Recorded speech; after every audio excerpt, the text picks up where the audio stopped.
Hi friends, ఇదో నేనైతే మునగాకు చట్నీ చేస్తానండి.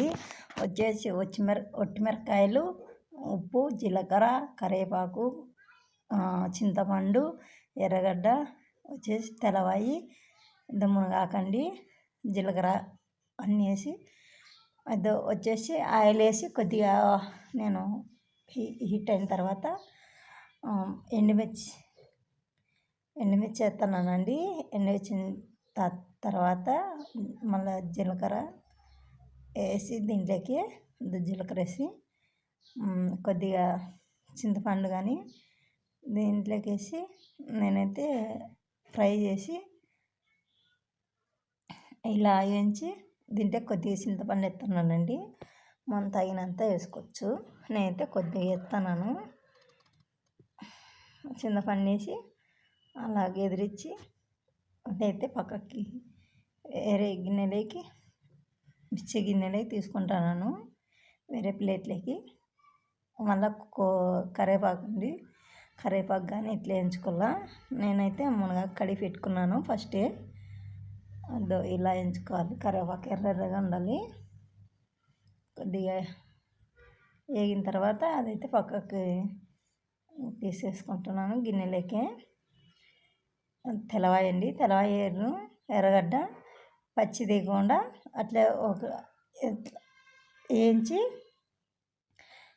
వేయించిన తర్వాత నూనెలో అంత మగ్గనిచ్చి నేనైతే అట్లే ఇది చేస్తున్నానండి.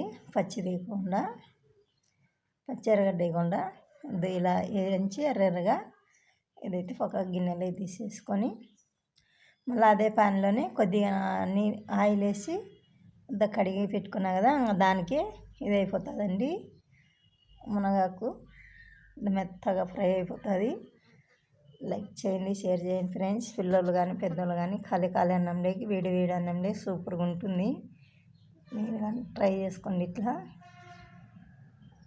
అదండి నేను అంతా కొద్దిగా ఆయిల్ వేసి కడిగిన కదా అంత నీట్గా వాష్ చేసుకుని అంతా ఇట్లా వేయించిన తర్వాత ఫ్రై అయితే అయిపోయింది.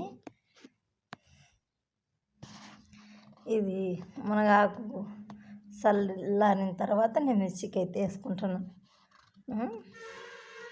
ఇది ఫ్రై అయితే అయిపోయింది ఫ్రెండ్స్. లైక్ కొట్టండి, షేర్ చేసుకోండి ఫ్రెండ్స్. ఇద్ద మిర్చిలకైతే జీలకర్ర, ఒట్టిమిరపకాయలు, చింతపండు, ఉప్పు అనేసి మునగాకు అయితే మిర్చి పట్టానండి. కొద్దిగా వాటర్ వేసి నేనైతే మళ్ళీ మిర్చి పట్టేస్తున్నాను.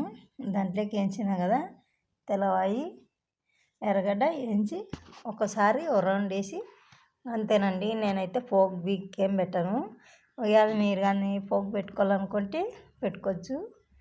నేనైతే పోపు అయితే పెట్టలేదండి. లైక్ చేయండి, షేర్ చేయండి ఫ్రెండ్స్. బాయ్. వేడి అన్నం